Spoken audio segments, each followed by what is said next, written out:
आज बिहार विधानसभा का जो मॉनसून सत्र जो चल रहा है और आज दूसरा दिन है इस सत्र का, और ये हम लोगों के लिए यानी सभी विधायकों के लिए ये आखिरी सत्र है। इसके बाद चुनाव होने जा रहा है और इसी बीच जो है बिहार में चुनाव आयोग ने फैसला लिया आनन फानन में SIR कराने का। इसको लेकर के हम लोगों ने कई बार आपत्ति जो है चुनाव आयोग को, चाहे दिल्ली में हो या बिहार पटना में हो, हम लोगों ने आपत्ति दर्ज की, सलाह दिया, लेकिन कोई नतीजा जो है नहीं निकल पाया। लोगों में कंफ्यूजन है और किस तरीके से चुनाव आयोग का पूरा प्रोसेस जो है, कितनी गड़बड़ियां हो रही है।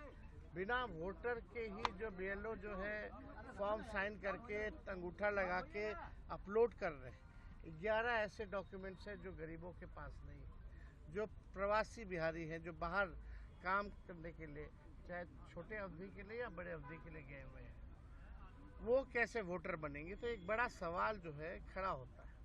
और आप सब लोग जान रहे हैं कि आज हम सब लोगों ने, इंडिया अलायंस के सभी साथियों ने कार्य स्थगन प्रस्ताव लाने का काम किया ताकि इस पे विशेष तौर पे चर्चा जो है कराई जाए, ताकि सही बात जो है वो निकल करके आए। आप बताइए, जो बिहार का सबसे बड़ा अगर लोकतंत्र का अगर कोई मंदिर है तो बिहार विधानसभा है और लोकतंत्र की जननी बिहार है। अगर वहीं से लोकतंत्र को खत्म किया जा रहा है तो हम सब लोगों का कर्तव्य बनता है, चाहे पक्ष हो विपक्ष हो, चाहे अध्यक्ष महोदय हो, सब लोग वोटर जो है, जनता जो है, मालिक जो है वही चुनते हैं। जब उनका ही अधिकार छीन लिया जाएगा वोटर देने का, तो हम लोगों का यहाँ रहने का क्या मतलब रह जाएगा। हम लोग तो उन्हीं की बात को उठाते, जनता की बात को उठाते, और जनता के कई लाख वोटरों का अगर नाम काट दोगे तो ये चलने वाला नहीं है। हम लोग चुप बैठने वाले नहीं हैं।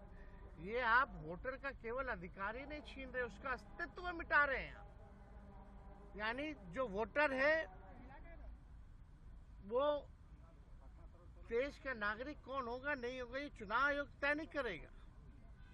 ये तय करने वाला भारत सरकार गृह मंत्रालय है। लेकिन अगर आप कहते हैं कि ये फलना वोट नहीं देगा तो इस पे तो आपत्ति होगी, क्योंकि यही वोटर जो है लगातार कई चुनाव में वोट दिए, इसी वोट से जो है प्रधानमंत्री 3 बार जो है प्रधानमंत्री बने हैं। तो ये सवाल खड़ा होता है। तो हम लोग चाहते थे कि भाई इस पर विशेष तौर पे चर्चा हो, और हम सब लोग अभी अध्यक्ष महोदय से भी मिले हैं। हमने मांग की है, जैसे शुरू में हम खड़े होकर के मांगे, अब बड़ी विनम्रता से हमने मांग की थी सरकार से और अध्यक्ष महोदय से कि इस पे जो है चर्चा कराई जाए। लेकिन चर्चा आखिर क्या कारण है कि भाई चर्चा नहीं कराया जा रहा। अगर इलेक्शन कमीशन का इसमें है तो, लेकिन वोटरवा तो बिहार के वोटर का ना कट रहा है, और हम उसी वोट से अगर चुन के आते हैं तो उनकी बात अगर हम यहाँ नहीं कहेंगे, बिहार में जो सबसे बड़ा लोकतंत्र का मंदिर है, अब वहीं से जो है आप जो है पूरे लोकतंत्र को खत्म करना चाह रहे हैं। आखिर क्या कारण है कि भाजपा या सत्ता दल के लोग, जदयू के लोग इस विषय